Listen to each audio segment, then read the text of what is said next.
हरियाणा प्रदेश का बेरोजगार युवा पिछले 5 साल हरियाणा सरकार से भर्तियों की मांग करता रहा।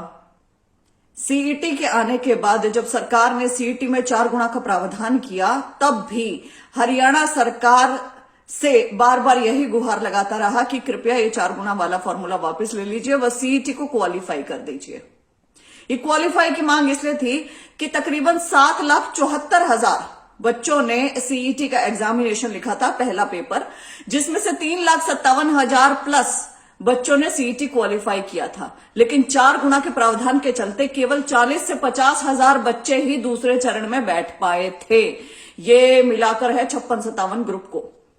अब 3,57,000 बच्चों में से केवल 40-50,000 बच्चे ही यदि एग्जामिनेशन दे पाते हैं, तो आप सोचिए कि बाकी बचे 3 लाख प्लस बच्चों का क्या हुआ होगा जिन्होंने सीईटी क्वालिफाई किया था। कहने को तो उन्होंने सीईटी क्वालिफाई कर लिया, लेकिन उनको इस क्वालिफाई करे हुए पेपर का भी क्या मिला? कुछ नहीं मिला। अब हरियाणा सरकार ने 1 जनवरी 2025 को दोबारा से सीईटी की गजट नोटिफिकेशन की घोषणा की है संशोधन के साथ। यदि हम उस गजट नोटिफिकेशन को पढ़ते हैं तो पूरे नोटिफिकेशन में केवल एक ही चीज है कि अब सोशियो इकोनॉमिक के अंक ऐड नहीं होंगे।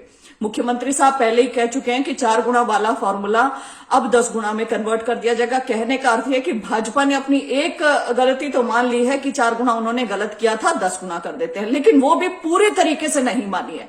यदि पूरे तरीके से न्याय करने के पक्ष में होते तो आज सीईटी क्वालिफाई होता, लेकिन इसे क्वालिफाई ना करके 10 गुना करने का अर्थ भी यही हुआ कि दोबारा से पेंडोरास बॉक्स खोला जा रहा है, दोबारा से वही केस होंगे, सब कुछ वही होगा और अंत तक ये भर्ती को खींचा जाएगा।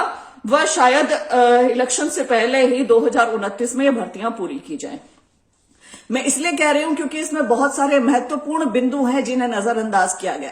जैसे पहले नहीं बताया था कि 4 गुना किसका होगा, पोस्ट का होगा, ग्रुप का होगा कि कैटेगरी का होगा, वैसे ही अब भी 10 गुना किसका होगा ये स्पष्ट नहीं किया गया है किसी भी हालत में।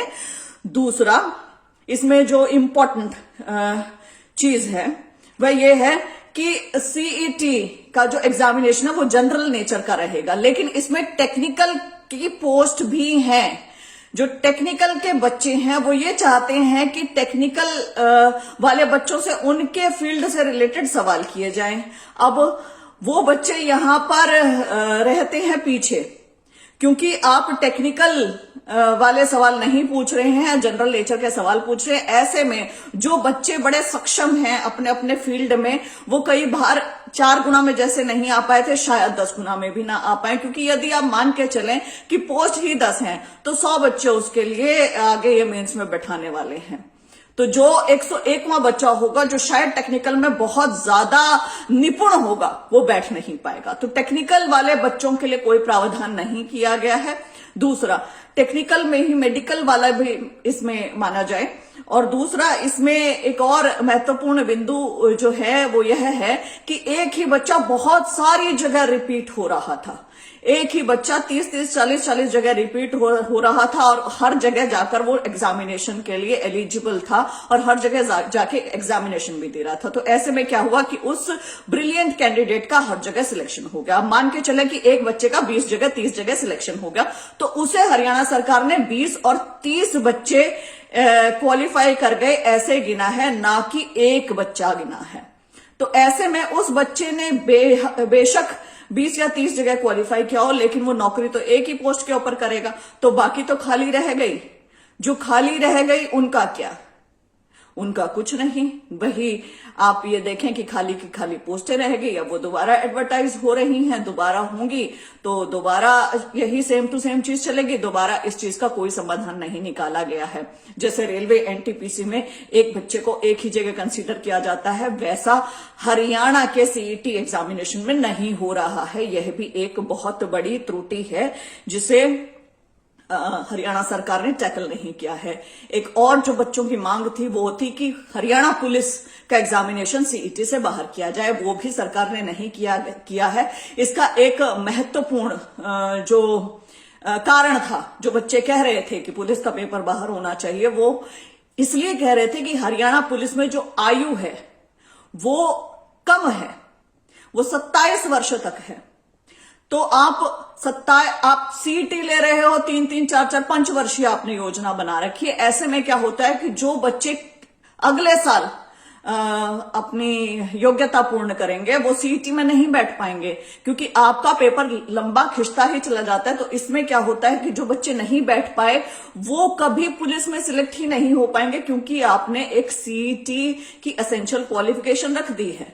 तो वो बच्चा क्या करेगा? ऐसे में आप जो हरियाणा पुलिस का पेपर है, जिसमें 25, 26, 27 कुछ उम्र चाहिए होती है, उसे सीईटी से बाहर रखकर ले सकते हैं, जिसमें मैक्सिमम युवा इंटरेस्टेड हैं भाग लेने के, लेकिन इस पॉलिसी की वजह से भाग नहीं ले पाते हैं।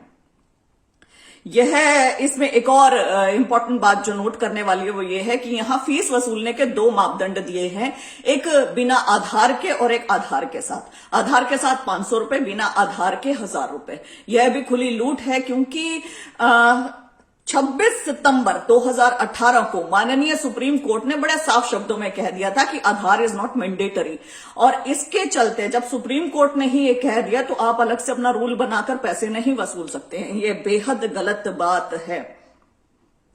अब मेरा हरियाणा सरकार से निवेदन रहेगा, हाँ इसमें एक और महत्वपूर्ण बिंदु यह भी है, ईडब्ल्यूएस इकोनॉमिक वीकर सेक्शन वाला, जिसके ऊपर एक अलग से बात की जानी चाहिए, बात होनी चाहिए। तो उनको भी आयु में छूट नहीं दी है, वो पॉलिसी भी नहीं बन रही है।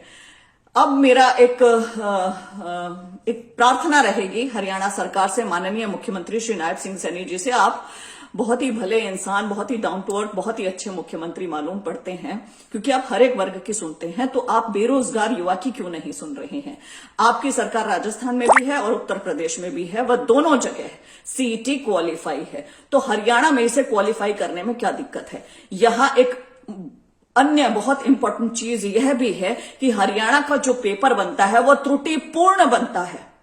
आज तक ऐसा कोई भी पेपर नहीं बना है जिसमें त्रुटि न हो।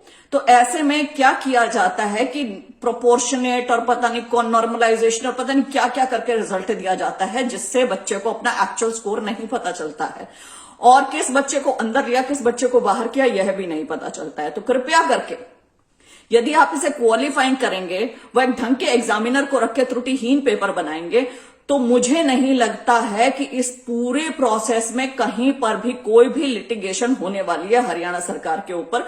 वह आप 1 साल के अंदर अंदर इस पूरी भर्ती प्रक्रिया को पूरा कर पाएंगे। आपसे बच्चे भी खुश रहेंगे, बच्चों को रोजगार भी मिलेगा। वह आगे जो बच्चे योग्यता अपनी पूरी करेंगे, आप 2026 में सीईटी लेकर उन्हें भी लगा सकते हैं। तो आप इजी वे क्यों नहीं अपना रहे हैं? ऐसा वे क्यों नहीं अपना रहे हैं जिसके लिए हर एक बच्चा तैयार है हरियाणा का? आप अलग से एक रास्ता बनाकर क्यों निकाल रहे हैं? आपने एक संशोधन करके ये गजट नोटिफिकेशन तो निकाल दिया, लेकिन इसमें संशोधित था क्या ये जानने के लिए आतुर है पूरा हरियाणा। मेरी प्रार्थना रहेगी माननीय मुख्यमंत्री साहब से कि हरियाणा के बच्चों की नब्ज पहचाने, हरियाणा के बच्चे आपसे क्या मांग रहे हैं, बेरोजगार बच्चे आपसे क्या चाहते हैं, वो सुने, ध्यान से सुने और कृपया करके वैसे ही एक्ट करें। इसके ऊपर गहन विचार करें और एक्ट करें।